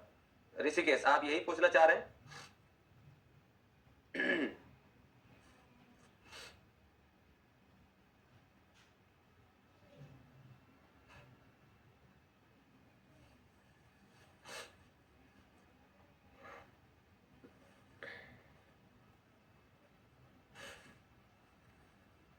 या इसका 40 मान लेते हैं, फॉर एग्जांपल इसका 40 मान लेते हैं, लेस देन है। ऋषिकेश का डाउट शायद यही होगा, एक पे 50 लग रहा है वर्टिकल और हॉरिजॉन्टल लग रहा है 40, तब इनका ये कहना है कि भी 50 किलो न्यूटन का वैल्यू ज्यादा है हॉरिजॉन्टल से, तो उस केस में स्ट्रक्चर स्टेबल होगा, अनस्टेबल होगा। तो मैकेनिक्स आपका अच्छे से हो चुका है, मैकेनिक्स टॉपिक आप सब्जेक्ट आपका हो चुका है, and you know very well कि जब हम लोड की बात करते हैं तो जिस डायरेक्शन में लोड लग रहा है उसी डायरेक्शन में उसका इफेक्ट देखते हैं और उसी में उसका वैल्यू निकालते हैं। और अगर हॉरिजॉन्टल लोड लग रहा है तो मैं अच्छे से जानता हूं कि इस हॉरिजॉन्टल लोड का वर्टिकल डायरेक्शन में कोई इफेक्ट नहीं होता है। तो जब हॉरिजॉन्टल लोड लगेगा definitely it will move, may be less, ये लेस मूव करेगा लेकिन होगा जरूर, और जैसे ही अपनी जगह से हल्का भी डिस्प्लेस हो जाता है तो अनस्टेबल माना जाएगा। अब यहाँ पे पॉइंट ये आता है कि ये अनस्टेबल आप कितना समझ रहे हैं कि अगर मान लो मैंने लोड लगाया तो कितना डिस्प्लेस हो सकता है। किसी भी स्ट्रक्चर पे जब आप लोड लगाते हैं तो कितना डिस्प्लेस होता है। आप यहाँ पे ये मत समझ लेना कि 1 मीटर 2 मीटर या 1 फीट या 2 फीट का डिस्प्लेस हो रहा है, नो, ये एमएम के अंदर रहता है। 50 एमएम का डिस्प्लेस हो जाना भी डिस्प्लेस माना जाता है। सो अगर स्ट्रक्चर डिस्प्लेस होता है थोड़ा सा भी तो उसकी अनस्टेबिलिटी ये है। ये मत समझना कि लोड लगाया, लोड लगाते ये पूरा का पूरा स्ट्रक्चर कुछ ऐसे हो गया तो ये अनस्टेबल है, ये तो फेलियर स्ट्रक्चर है। हल्का सा ऐसे और हल्का सा टिल्ट हुआ, इसी को अनस्टेबल बोल देंगे।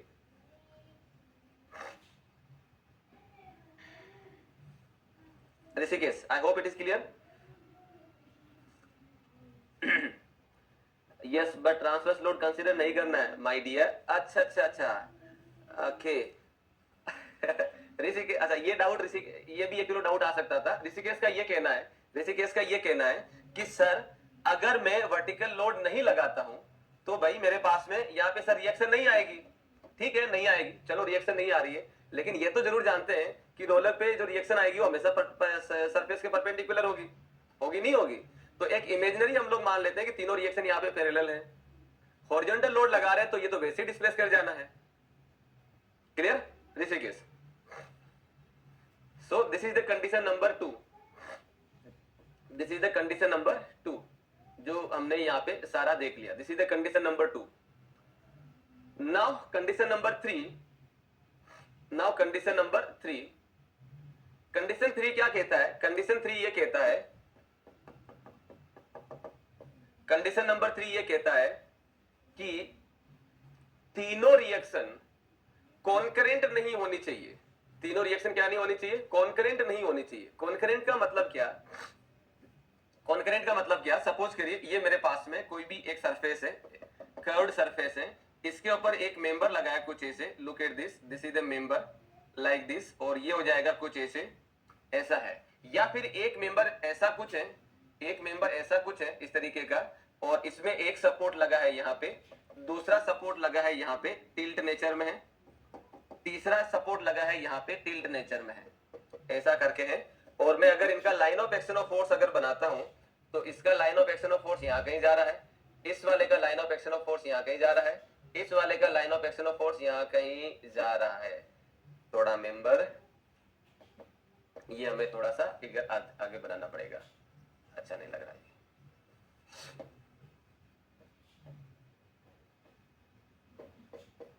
ऐसा करके हो रहा है ना। और यहाँ पे अगर हम देखें तो इसके अंदर मेरे पास में क्या हो जाएगा, ये यहाँ कहीं जा रहा है, दिस इज हियर, और ये जा रहा है इधर, ये जा रहा है इधर, तो इसको भी हमें यहाँ बनाना पड़ेगा। ये हमने 3 रोलर ऐसा करके किया है। अब अगर मैं यहाँ पे थोड़ा सा अगर इसको बात करूं तो क्या होगा, इसकी सपोर्ट रिएक्शन इधर होगी, इसकी सपोर्ट रिएक्शन इधर होगी, ये रिएक्शन आ जाएगी इधर, इसमें जो रिएक्शन होगी सरफेस के परपेंडिकुलर, सरफेस के परपेंडिकुलर ये हो जाएगी सरफेस के परपेंडिकुलर। तीनों रिएक्शन जो है, तीनों रिएक्शन जो है उनका लाइन ऑफ एक्शन, तीनों रिएक्शन का लाइन ऑफ एक्शन कहीं ना कहीं जाके एक पॉइंट पे अगर मिल जा रहा है, एक पॉइंट पे अगर मिल जा रहा है, तो इस पॉइंट को बोला जाता है कॉन्करेंट पॉइंट। इसको क्या बोलते हैं? Concurrent point, concurrent point.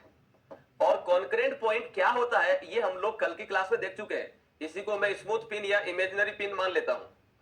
तो जैसे मान लो ये 5 मेंबर हैं, ये पांचों मेंबर जो है इनका line of action of force अगर आके यहाँ कहीं मिलता है तो ये पॉइंट मेरे पास में क्या हो गया, एक तरीके से एक कॉन्करेंट पॉइंट हो गया। ठीक वैसे ही अगर मैं यहाँ पे देख रहा हूं तो क्या हो जाएगा, तीनों रिएक्शन अगर एक पॉइंट पे जाके मिलती है और उस पॉइंट पे अगर मैं मोमेंट लगाता हूं, इस पॉइंट के ऊपर मोमेंट लगाऊंगा तो ये पांचों मेंबर ये पूरा का पूरा ऐसे रोटेट कर जाएंगे, ये पूरा का पूरा ऐसे क्या कर जाएंगे, रोटेट कर जाएंगे। करेगा नहीं करेगा, सामने दिख ही रहा है। तो अगर मैं इस पॉइंट, ऐसा अगर पॉइंट बन जाता है, ऐसा पॉइंट सारे रिएक्शन का, मैं ये नहीं बोल रहा कि ओनली वर्टिकल का हो या ओनली हॉरिजॉन्टल का हो, जितनी रिएक्शन आ रही है सारी रिएक्शन किसी एक पॉइंट पे जाके अगर मिलती है तो ही इसमें कॉन्करेंट पॉइंट माना जाएगा। अगर कोई भी एक रिएक्शन रह जाती है कॉन्करेंट होने से तो फिर वो अनस्टेबल नहीं बना पाएगा। ठीक है, तो यहां पे अगर किसी स्ट्रक्चर में कॉन्करेंट पॉइंट बन जाता है तो ये इस पॉइंट के रिस्पेक्ट में आराम से इस तरीके से क्या कर सकता है, स्विंग कर सकता है, ये स्विंग कर सकता है। Means rigid body rotational instability take place. तो ये क्या कर जाएगा, ये जो है वो क्या कर जाएगा, rigid body rotation unstable, rigid body unstability, unstable और रोटेशनल अनस्टेबल।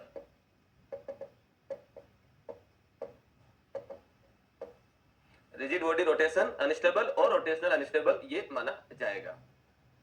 पहली कंडीशन कहती है तीन कम से there should be minimum 3 reaction. दूसरी कहती है तीनों पैरेलल नहीं होनी चाहिए, अगर पैरेलल होगी तो रिजिड बॉडी ट्रांसलेशन अनस्टेबिलिटी हो जाएगा।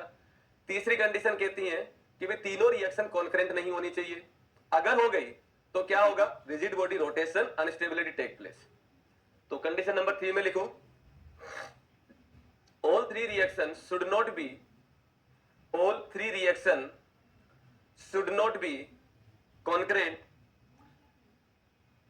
should not be concurrent, otherwise should not be concurrent, otherwise otherwise rigid body translation, rigid body rotational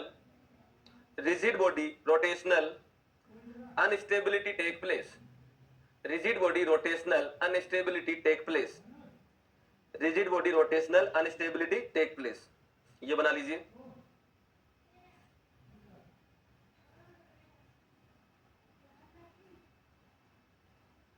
इसका एग्जांपल जैसे मेले में ड्रैगन, हाँ वही वही बिल्कुल सही।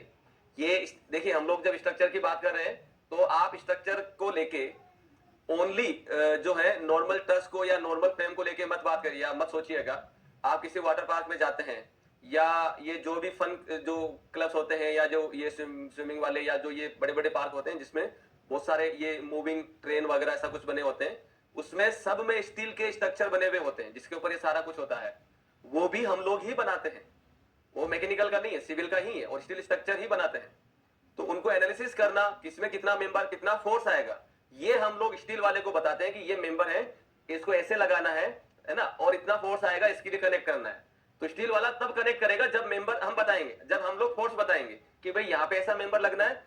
अब मेंबर कौन सी साइज का होगा, क्या होगा, वो डिसाइड करेगा। लेकिन हम ये बोल देते हैं कि भाई यहाँ पे इतना फोर्स आ रहा है, नाउ ही विल डिसाइड। तो उसको एनालिसिस करना हमारा काम है, ठीक है ना। तो वो सारी चीजें हम लोग इसमें देखते हैं। मेले में ड्रैगन वाला बिल्कुल सही, हाँ झूला जो होता है।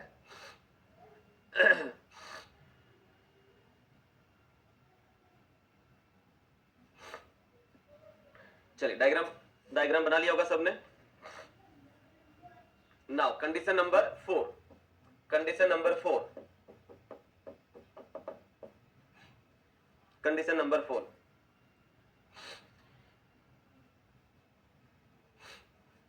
all reaction should be non trivial का मतलब क्या हो जाएगा, नॉन ट्रिवियल का मतलब हो जाएगा difference in reaction value should not much more, difference in reaction value not much more,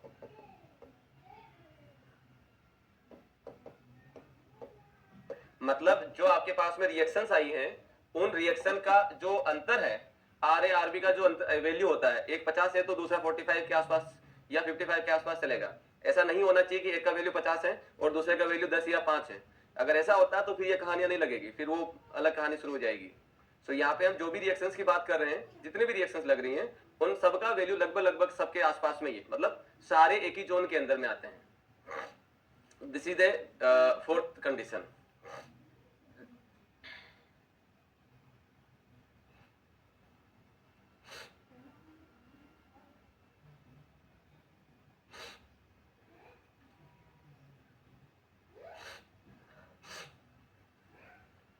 चलिए तो अब हम क्या कर लेते हैं, इसके कुछ एग्जाम्पल कर लेते हैं, इसके कुछ एग्जाम्पल कर लेते हैं। तो एग्जाम्पल में क्या हो जाएगा, अगर मैं यहाँ पे मैं बाय हिंदी में लिख देता हूँ। मान लो मेरे पास में ऐसा कोई एक स्ट्रक्चर है जिसके ऊपर मैंने यहाँ पे हिंज लगा रखा है और यहाँ पे रोलर लगा रखा है। आपको ये बताना है स्टेबल या अनस्टेबल है।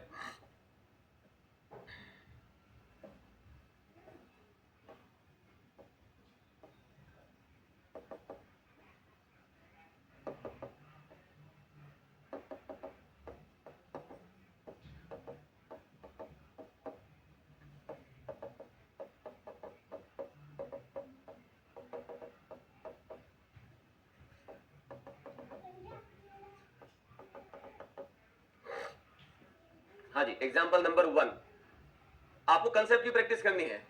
अगर आपको पूछा गया कि अनस्टेबल या स्टेबल कौन सा है, कैसे है, तो आपको करना क्या है, अनस्टेबिलिटी को लेके 4 कंडीशन है, कम से कम 3 रिएक्शन होनी चाहिए, तो तीनों की बात करो। फिर दूसरा कंडीशन ये कहता है कि तीनों रिएक्शन पैरेलल नहीं होनी चाहिए, तो रिएक्शन का नेचर देखो, डायरेक्शन देखो। तीसरा, तीनों रिएक्शन कॉन्करेंट नहीं होनी चाहिए, तो आप रिएक्शन को आगे एक्सटेंड करके देखो कहीं कॉन्करेंट तो नहीं हो रहा है। चौथा तो नॉर्मल चीज है, क्योंकि लोडिंग नहीं दे रखा तो हम लोग ये मान के चलते हैं कि सारे के सारे नॉन ट्राइवल में है, मतलब डिफरेंसेस ज्यादा नहीं है, ठीक है ना। तो आपको ढूंढना है, जो किसको ढूंढना है वो माइंड में पिक्चर क्लियर करो, प्रैक्टिस इस चीज की करनी है। चलिए तो सबसे पहले अगर एग्जांपल देखें तो सबसे पहले एग्जांपल में रिएक्शंस जो होगी वो हो जाएगा यहाँ पे आर ए, ये हो जाएगा एच ए, और ये हो जाएगा मेरे पास में आर एच बी, ये हो जाएगा एच बी, राइट। तो अगर मैं सबसे पहली कंडीशन 3 रिएक्शन होनी चाहिए, 1 2 3, चलो पहली सेटिस्फाई। दूसरी कहती है तीनों पैरेलल नहीं होनी चाहिए, आर ए नहीं, एच ए और एच बी पैरेलल है लेकिन आर ए नहीं है, आर ए नहीं है तो इसका मतलब रिजिड बॉडी ट्रांसलेशन अनस्टेबिलिटी नहीं होगी। अब आते हैं तीसरी कंडीशन पे। तीसरी कंडीशन कहता है कि तीनों रिएक्शन कॉन्करेंट नहीं होनी चाहिए। तो कॉन्करेंट को अगर हम बात करें तो कॉन्करेंट में क्या हो जाएगा, इसका line of action of force इधर जा रहा है, इसका line of action of force इधर जा रहा है, जबकि ये मेरे पास में एज इट इज बचा हुआ है, इसका line of action of force इधर जा रहा है। तो ये कॉन्करेंट पॉइंट नहीं माना जाएगा। क्यों नहीं माना जाएगा? क्योंकि ये नहीं मिल रही है। तो नहीं मिल रही है तो तीसरी वाली कंडीशन भी सेटिस्फाई नहीं हो रही है। तो ये मेरे पास में क्या बन गया, स्टेबल बन गया। ये क्या बन गया स्टेबल बन गया। क्लियर हो गया? सूरज गलत है बेटा, शिवम तुम्हारा ठीक है, सबको clear? So this become stable. अब अगर मैं इसी चीज को दूसरे अगर मैं डायग्राम में बना दूं, देखो दूसरे डायग्राम में बनाऊं तो हाँ, इसका एक और बना देता हूं, है ना। इसके अंदर मैंने बनाया कुछ ऐसे, ये मैंने बना दिया कुछ ऐसे और ये मैंने कर दिया कुछ ऐसे। This is example number 3। तो पहले आप तीसरा वाला करो, पहले आप तीसरा वाला करिए, तीसरा वाला करिए। इसका क्या आंसर होगा? पहले ये करिए, पहले ये करो, तीसरा वाला करो तीसरा वाला करो। वही कंडीशन ढूंढो भाई, जैसे मैंने सोल्व किया ठीक वैसे करो। 5 क्वेश्चन में मैटर खत्म, वरना 500 बना लो, 501 वाला फिर प्रॉब्लम कर जाएगा। कंसेप्ट को अप्लाई करो।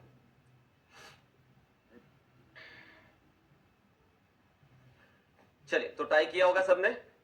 तो इसमें रिएक्शन बना लेता हूं। तो इसकी रिएक्शन होगी ऐसी कुछ, इसकी रिएक्शन होगी ऐसी कुछ। तो ये हो जाएगा आर ए, ये हो जाएगा एच ए, और ये हो जाएगा मेरे पास में that is the R B मान लेता हूं इसको मैं। ये 3 रिएक्शन। पहली कंडीशन कहती है 3 रिएक्शन, तीनों रिएक्शन मिल रही है। दूसरी कंडीशन ये कहती है कि तीनों रिएक्शन पैरेलल नहीं होनी चाहिए, तो पैरेलल नहीं है, कोई भी नहीं दिख नहीं रही है, ठीक है। तीसरी कंडीशन तीनों रिएक्शन कॉन्करेंट नहीं होनी चाहिए। तो अगर मैं कॉन्करेंट को लेके बात करता हूं तो ये दोनों तो यहीं पे मिल रही है, ये दोनों तो यहीं पे मिल रहा है। इसकी कहानी क्या है? इसकी कहानी को अगर मैं आगे बढ़ाता हूं तो ये वाला भी आके यहां मिल जा रहा है, इसकी रिएक्शन जो है वो आगे आके यहां मिल जा रही है। तो दिस पॉइंट, अगर मैंने इसको ए पॉइंट बोला है तो ये ए पॉइंट क्या बन जाएगा? कॉन्करेंट पॉइंट बन जाएगा। ये क्या बन जाएगा? कॉन्करेंट पॉइंट बन जाएगा। तो जैसे ही कॉन्करेंट पॉइंट बनेगा तो ये हो जाएगा रिजिड बॉडी ट्रांसलेशन अनस्टेबिलिटी। तो ये क्या हो जाएगा? दैट इज रिजिड बॉडी, या सीधा लिख देता हूं रोटेशनल अनस्टेबिलिटी। तो ये क्या हो जाएगा? रोटेशनल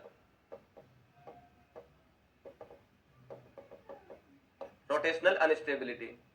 क्लियर हो गया? राइट? सेम होगा सर इसमें भी, बहुत बढ़िया। गलत है भाई श्रीनाथ तुम्हारा आंसर। 3 रिएक्शन साथी नॉट पैरेलल एंड कॉन्करेंट। सूरज किसकी बात कर रहे हो बेटा? Is it okay? Premdutt unstable because concurrent reaction. That's very good, that's very good. अब क्लियर हो गया सबको? अब एक काम करो, अब इसका बनो। ये बाद में अभी लिखने का समय दे दूंगा, पहले दिमाग को बताओ चाहते क्या है, इसका सॉल्यूशन करके बताओ। एग्जांपल 2 का रफ में करो फटाफट, क्विक जल्दी से करो। लिखने के लिए समय मैं दे दूंगा, उसको वो माइंड में मत रखो। एग्जांपल 2 करिए फटाफट, क्या होगा इसका?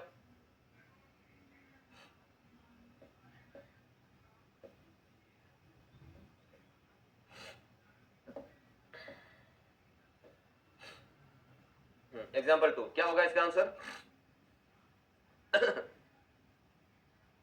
सोचिए एबीसी एक मेंबर है, ए ने नॉट एबीसी, एफ हो गया ना, तो जीईएफ या जीएफ कुछ भी बोल सकते हैं। This is the member which is connected to support by 3 links A B C D and E F.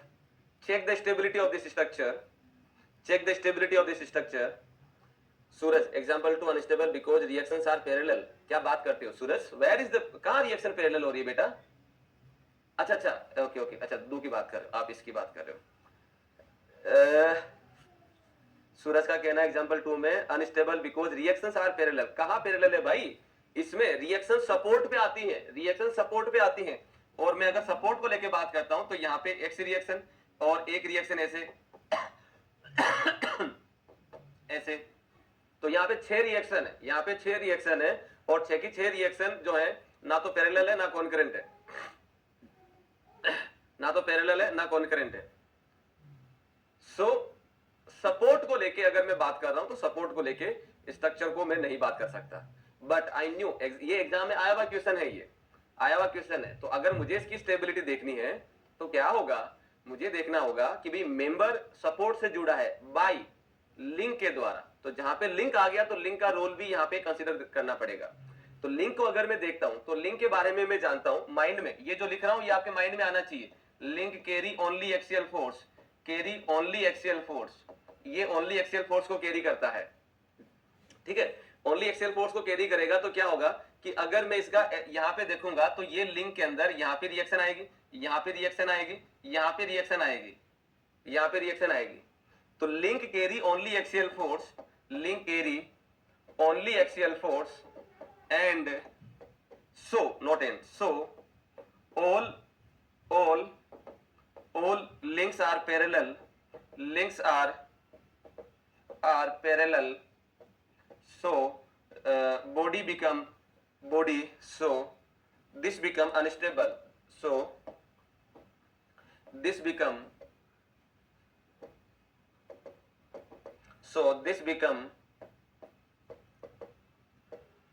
translation unstable।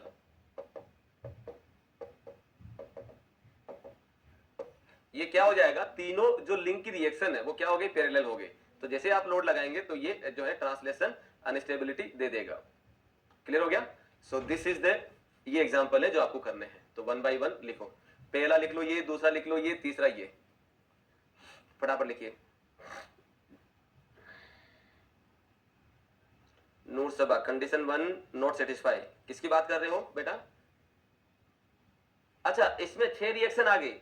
तो नूर सबा बेटा मैंने वहां पे लिखा है देयर शुड बी मिनिमम, कम से कम 3 रिएक्शन होनी चाहिए। 3 से ज्यादा हो सकती है, कितनी भी, 3 4 5 6 7 8 9 100 कितनी भी हो सकती है, ठीक है बेटा। और आगे जहां पे भी दूसरी और तीसरी कंडीशन में हम लोग 3 रिएक्शन लिख रहे हैं ना, वो 3 का मतलब है पहली कंडीशन में स्ट्रक्चर में जितनी भी रिएक्शन आ रही है तो जितनी कितनी, तो यहां पे हम स्टार्ट ही 3 से कर रहे हैं, 1 2 से स्टार्ट नहीं कर रहे हैं, कम से कम 3 रिएक्शन होनी चाहिए। 3 से आगे की बात, 3 से रिएक्शन स्टार्ट शुरू कर लेते हैं, 3 से लेके आगे आप जितना भी लगाओ। तो पहली कंडीशन कहता है कम से कम 3 होना चाहिए, दूसरी कहता है कि जितनी भी रिएक्शन है वो सारी की सारी पैरेलल नहीं होनी चाहिए, तीसरी कहता है कि जितनी भी रिएक्शन है वो कॉन्करेंट नहीं होनी चाहिए। तो यहां पे जितनी को मैंने 3 से डिनोट कर रखा है, ठीक है बेटा। चलो बाकी लोग लिखो इसको। नदीम, सेकंड एग्जांपल में हॉरिजॉन्टल रिएक्शन कैसे आया? क्या बात करता है यार, हिंज के ऊपर कितनी रिएक्शन आती है भाई? कौन है ये? कौन था ये? नदीम बेटा, हिंज के ऊपर कितनी रिएक्शन आती है? हॉरिजॉन्टल और वर्टिकल आता है। फटाफट पेज को पलटो, कल वाला चीज देखो। नोट सबा, मिनिमम 3 ही होना चाहिए। हाँ, मिनिमम 3 ही होना चाहिए, ये बात। कि 3 ही क्यों, उसका कारण भी मैंने लिखवा रखा है, क्योंकि 3 इक्विलिब्रियम इक्वेशन है, इसलिए कम से कम 3 तो होना ही होना चाहिए। नोट सबा, ठीक है नदीम, तुम्हारा भी क्लियर हो गया? नोट सबा, आई होप आपका भी आंसर मिल गया। बाकी फटाफट कॉपी करते रहिए, जिसको डाउट है लिखिए, आई विल आंसर दैट।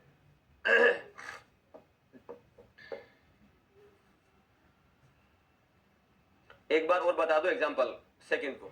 भाई सेकंड एग्जांपल में सपोर्ट को लेके बात करता हूं तो हिंज के ऊपर 2 रिएक्शन आता है, हॉरिजॉन्टल और वर्टिकल। तो यहां पे 2 रिएक्शन, यहां पे 2 रिएक्शन, यहां पे 2 रिएक्शन, तो टोटल 6 रिएक्शन हो गए। पहली कंडीशन कहती है कम से कम 3 होनी चाहिए, यहां तो 6 है, चलेगा। दूसरी कहता है कि 6 रिएक्शन पैरेलल नहीं होनी चाहिए, अभी मैं इसी को लेके बात कर रहा हूं। तो ये सारी रिएक्शन पैरेलल नहीं होनी चाहिए, पैरेलल नहीं है। सारी कॉन्करेंट नहीं होनी चाहिए, कॉन्करेंट भी नहीं है। लेकिन मेंबर क्या सीधा सपोर्ट से जुड़ा है? नहीं। किससे जुड़ा है? लिंक के द्वारा। तो फिर लिंक के बारे में सोच के देखो।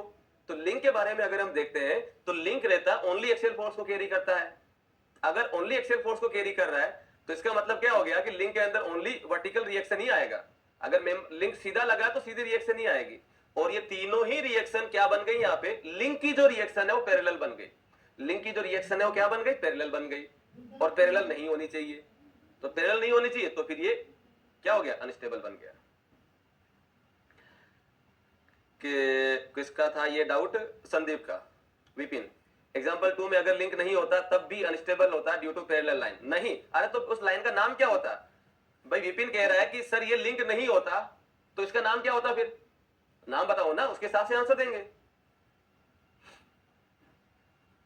लिखिए इसको फटाफट।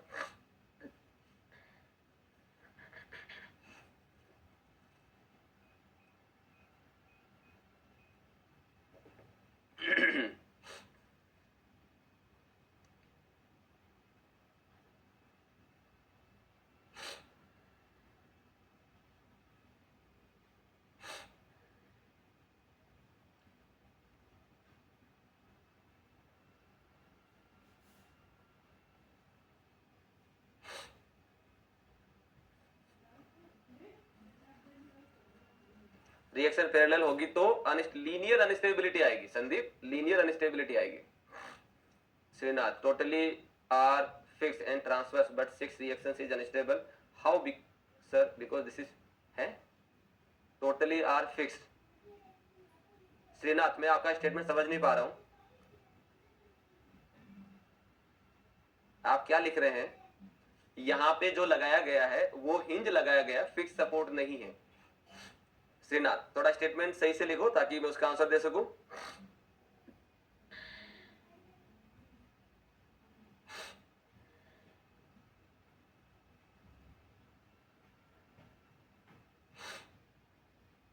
चलिए, तो ये हमारे पास में अनस्टेबिलिटी को लेके हम जो बात कर रहे थे, वो अनस्टेबिलिटी को लेके हम जो बात कर रहे थे, ये सारी कहानी यहाँ पे खत्म होती है। ठीक है, चलिए अब यहीं पे नोट करके एक चीज और लिख लो, नोट करके एक और लिख लो। अगर मैं 3D की बात करता हूं, instability of structure in 3D, stability of structure, stability of structure 3D की बात कर रहे हैं। ऊपर वाला 2D के लिए था और ये 3D के लिए है। ऊपर वाले में हमने जो ये सारी कहानी देखी है, कंडीशन 1 2 3, ये जो भी कंडीशन हम लोग देखे हैं, ये कंडीशन हमारे पास में थी, ये कंडीशन हमारे पास में थी किसको लेके? 2D के लिए। ये कंडीशन हमारे पास में किसके लिए थी? 2D के लिए। तो 2D में 3 रिएक्शन को लेके हम लोग बात कर रहे थे और उसी से आगे हम लोग आगे बढ़ गए थे। अगर मुझे 3D के लिए अगर बात करना है, अगर मुझे 3D के लिए बात करना है तो 3D के अंदर हो जाएगा there should be minimum 6 independent reaction, minimum 6 independent reaction, because 3D में हमारे पास में 6 इक्विलिब्रियम इक्वेशंस होती हैं। 3D में हमारे पास 6 इक्विलिब्रियम इक्वेशन होती हैं, right? And all reactions should not be, all reaction for stability, all reaction should be non-parallel, non-concurrent and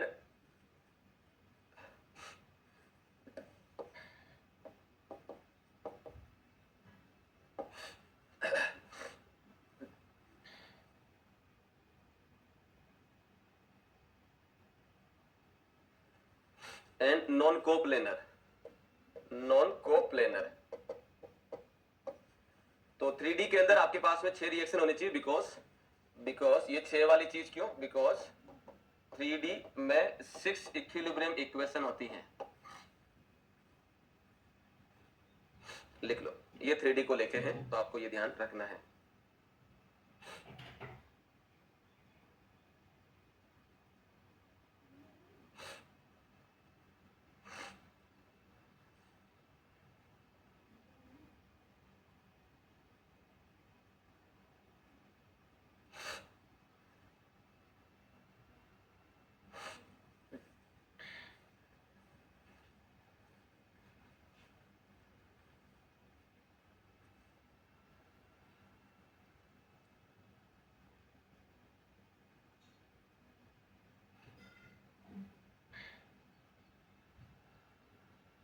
so this is the external stability.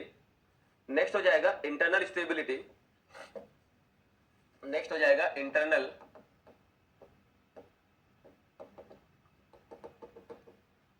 Stability. और ये किसको डील करता है? It deal with stability with in the structure, stability with in the structure, ये structure के अंदर की stability को डील करता है। इसको सपोर्ट रिएक्शन से कोई लेना देना नहीं है।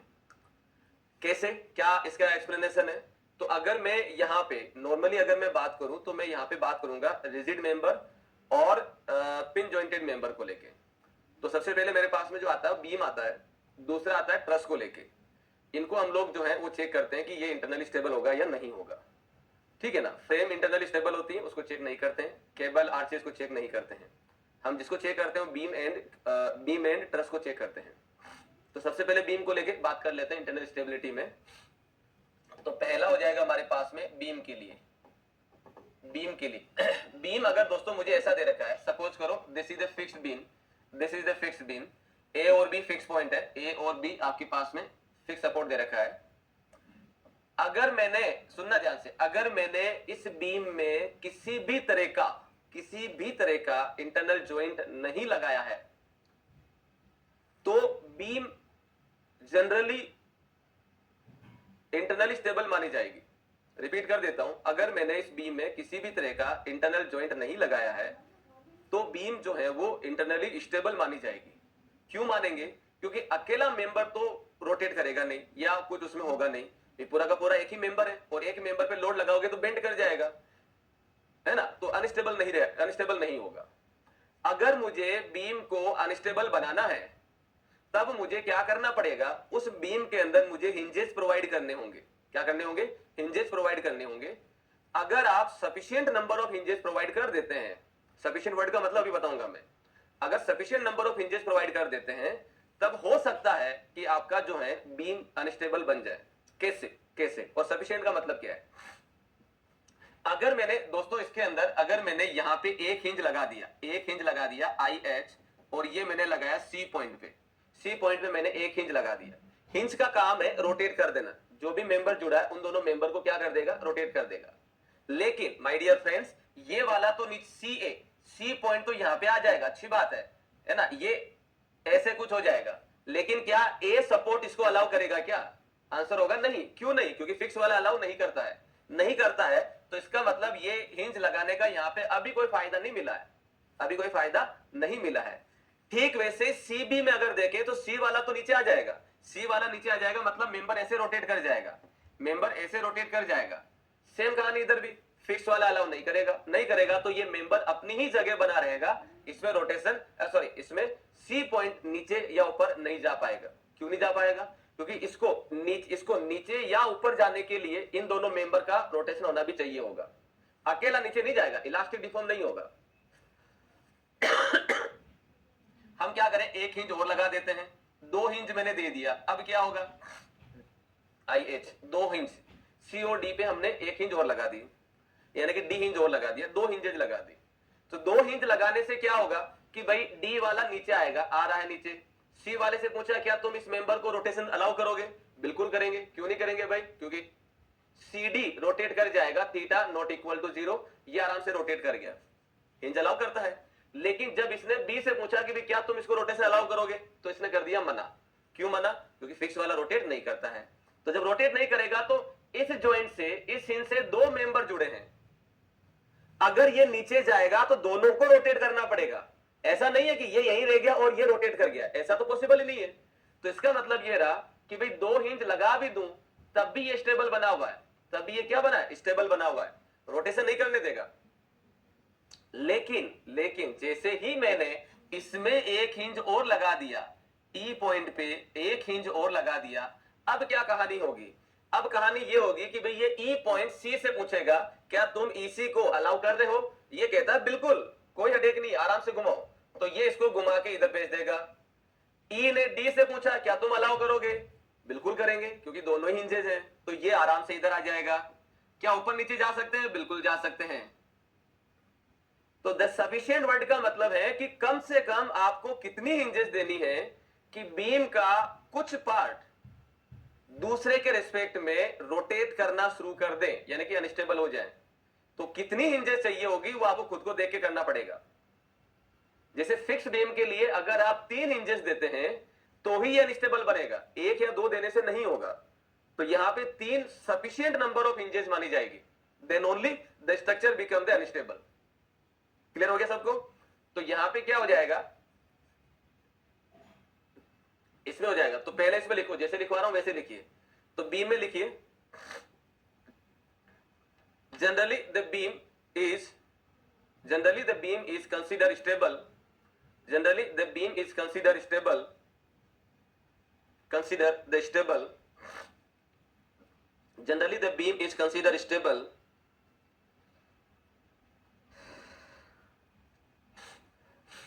Consider stable. नेक्स्ट पॉइंट में लिखो, if sufficient number of hinges provide, next point में लिखना है ये, if sufficient number of hinges provide in the beam, then the structure become unstable, और इंड्यूस मैकेनिज्म, इसको मैकेनिज्म भी बोलते हैं, ये मैं बता चुका हूं मैं, ये है ना, और induce mechanism, if sufficient number of hinges provide in the beam, then the beam become unstable or induce mechanism. तो यहां पे अगर हम देखें तो फिक्स बीम के अंदर अगर मैं यहां पे बीम लिख देता हूं और यहां पे सफिशिएंट नंबर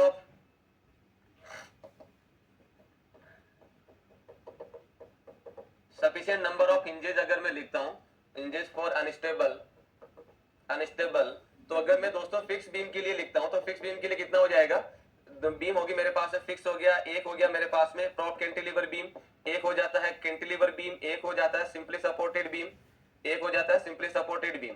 तो इसमें अगर हम देखें तो भाई यहाँ पे कितने हिंजेस चाहिए, 1 2 और 3, तो 3 हिंजेस चाहिए, तब क्या होगा, ये रोटेट कर सकता है ऐसे। इसमें अगर हम देखें तो अगर मैं एक हिंज देता हूं तो ये तो रोटेशन दे रहा है लेकिन ये अलाउ नहीं कर रहा, तो एक हिंज और लगा दो तो ये आराम से ऐसे रोटेट कर जाएगा। 2 हिंजेस चाहिए, इसमें तो एक से काम हो जाएगा, इसमें भी एक से काम हो जाएगा, यानी कि एक से ऐसे रोटेट कर जाएगा और ये ऐसे रोटेट कर जाएगा। कंटिन्यूअस के लिए आपको देखना पड़ेगा, वो अलग चीज है, तो उसमें अगर सपोर्ट कैसे लगा रखे वो सारा उसमें देखना पड़ेगा, ठीक है। तो these are the sufficient number of hinges, अगर इतनी हिंजेस अगर आप देते हो तब उस केस में स्ट्रक्चर यानी कि बीम अनस्टेबल बनेगा। सेकंड में 2, थर्ड में 1, बिल्कुल सही सूरज। तो हमने स्टेटमेंट यही लिखा, स्टेटमेंट मैंने क्या लिखा था, if sufficient number of hinges provide in the beam then the beam become unstable और इंड्यूस मैकेनिज्म। तो ये मैकेनिज्म इंड्यूस करने के लिए भी हमें इतने हिंजेस चाहिए होते हैं। क्लियर, लिख लो फटाफट। और अगर इंटरनल हिंज नहीं दिया है तो स्टेबल बना रहेगा।